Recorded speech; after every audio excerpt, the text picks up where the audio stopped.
திண்டுக்கல் மாவட்டம் கொடைக்கானலில் அலங்கார மலர்களை விவசாயம் செய்து ஏற்றுமதி செய்து வரும் இளம் விவசாயி அனைவரது கவனத்தையும் ஈர்த்துள்ளார்.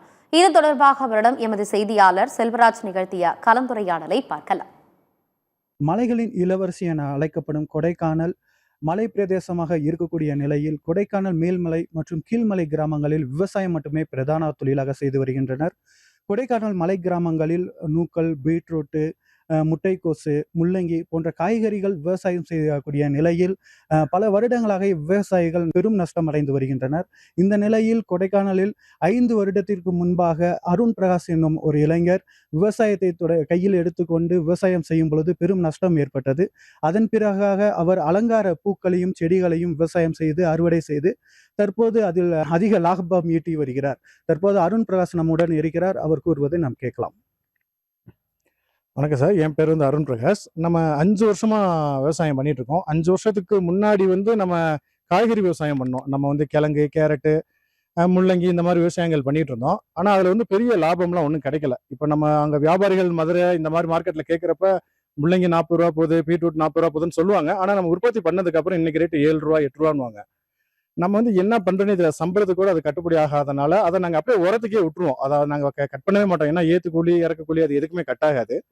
அப்புறம் பார்த்தீங்கன்னா ஒரு 2500 சிப்பம் 3000 சிப்பம் கிழங்கு போடுறவங்களே கடைசியில் ஒரு 90 நாள் கழிச்சு அவங்க லாபம் பார்க்குறப்ப அந்த பெரிய லாபம்லாம் அவங்களுக்கு பெருசாலாம் கிடைக்காது. அது எல்லாமே நம்ம கணக்கு போட்டு பார்த்துட்டா என்ன பண்ணலாம்னு யோசிக்கிறப்ப இந்த மாதிரி மலர் விவசாயங்கள் கொஞ்சம் பேர் நம்மள்ட்ட கேட்கவும் ஊட்டியிலேருந்து பெங்களூர்லேருந்து நம்ம வாங்கி கொடுத்துட்டு இருந்தோம். அதுக்கப்புறம் இந்த மலர்களை நம்மளே உற்பத்தி பண்ணா என்ன அப்படின்னு சொல்லி பிரேசிகா வகை மலராக தான் நம்ம ஃபர்ஸ்ட் ஸ்டார்ட் பண்ணோம். அது பார்க்கறதுக்கு காலிஃப்ளவர் மாதிரியே இருக்கும். ஆனால் உள்ள கலர் ஒயிட்டு, பிங்க், பர்பிள் இந்த மாதிரி வரும். இது பெங்களூர்ல மற்றும் அந்த கோயம்புத்தூர், ஈரோடு, திருப்பூர் இங்க டெக்கரேட்டர்ஸுக்கு அது ரொம்ப மார்க்கெட்டிங் ரொம்ப பிடிச்சிருந்தனால தொடர்ந்து அதையே பண்ண ஆரம்பிச்சோம். இப்போ அது பண்ண ஆரம்பிச்சதுக்கு அப்புறம் நம்மள்ட்டுமே தொடர்ந்து ஒரு 5 பேர் 6 பேர் வேலை பார்க்குறாங்க.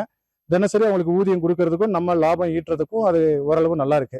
அது இல்லாமல் நம்ம ஹைட்ரேஞ்சா வகை மலர்கள் இங்க கொடைக்கானல்ல இட்லி பூன்னு சொல்லுவாங்க. அதுலயே பூ ஹைபிரிட் ரகம் நாங்கள் பண்றோம். ஒயிட்டு, பிங்க், பர்பிள் இந்த மாதிரி கலர்ஸ்லாம் வரும். அந்த பூக்கள் பண்றோம், கார்னிஷன் பண்றோம். ரோஸ் இப்போ பாத்தீங்கன்னா காதலர் தினத்தை முன்னிட்டு நார்மலா 150 ரூபா போற ரோஸ் பாத்தீங்கன்னா 500 ரூபா 600 ரூபாய்க்கு மேல அங்க போயிடும். எல்லாமே எக்ஸ்போர்ட் பண்ணிடுவாங்க. ஸோ அந்த நேரங்கள்ல நம்ம உற்பத்தி பண்ற இந்த பூக்கள் நம்ம விலை நிர்ணயம் நம்ம 25 ரூபா 30 ரூபா இந்த மாதிரி கொடுக்கறதுனால அது அதிகமான லாபமாகவும் இருக்கு, அதிக மகசூல் நமக்கு கிடைக்குது. தொடர்ந்து கொடைக்கானல் மலை கிராமங்களில் விவசாயம் செய்யும் விவசாயிகளுக்கு தமிழ்நாடு அரசு மானியங்கள் மற்றும் உதவிகள் அதிகமாக வழங்க வேண்டும்.